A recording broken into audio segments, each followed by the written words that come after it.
2019 সালে বাবরি মসজিদ বিবাদে যে রায় সুপ্রিম কোর্টের 5 জন বিচারপতি ডিভিশন বেঞ্চের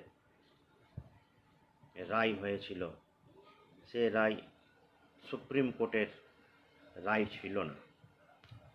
সে রায়ে জয়ী হিন্দুরা জয়ী হয়নি, সে রায়ে জয় হয়েছে ভারতীয় জনতা পার্টি।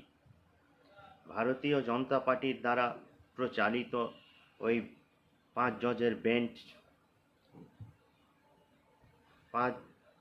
বেঞ্চ যে রায় দিয়েছিল, তারা রায় দেওয়ার আগে কোনো সার্ভে রিপোর্টে খুঁজে পায়নি যে যেখানে বাবরি মসজিদ ছিল সেখানে রামের জন্ম হয়েছিল। তা সত্ত্বেও রায়টা ভারতীয় জনতা পার্টির দখলে গিয়েছে। যে 5 জন ছিল জাজ, তারা তাদের রিটায়ারমেন্টের পরে ভারতীয় জনতা পার্টি জয়েন করেছে, কেউ রাজ্যসভার সাংসদ হয়েছে।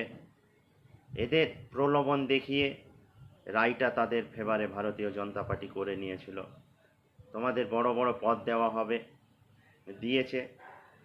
তার 5 জন ডিভিশন বেঞ্চের জাজদের মধ্যে একজন তৎকালীন সিজিআই ডিওয়াই চন্দ্রচূড় একজন ছিলেন। সেখান থেকে সে ভারতীয় জনতা পার্টির পক্ষে রায় যাওয়ার পরে তিনি উচ্চ স্তরের পদে তাকে বসিয়েছিল ভারতীয় জনতা পার্টি। যে তিনি সুপ্রিম কোর্টের প্রধান বিচারপতি হয়েছিলেন, সেটা ভারতীয় জনতা পার্টির দেওয়া পদ। এইসব যারা ন্যায় বিচারক, ন্যায়ের বিচারকারীরা যদি পলিটিশিয়ানদের কাছে বিক্রি হয়ে যায়, তাহলে ভারতীয় বিচার ব্যবস্থা কি হবে? পলিটিশিয়ানরা কারা? পলিটিশিয়ানদেরকে ভোট দিয়ে সংসদ নেতা তৈরি করে সাধারণ মানুষ। আর আজ দেখছি সাধারণ মানুষের ভোট নিয়ে সাধারণ মানুষদের সঙ্গে প্ররোচনা করছে পলিটিশিয়ানরা।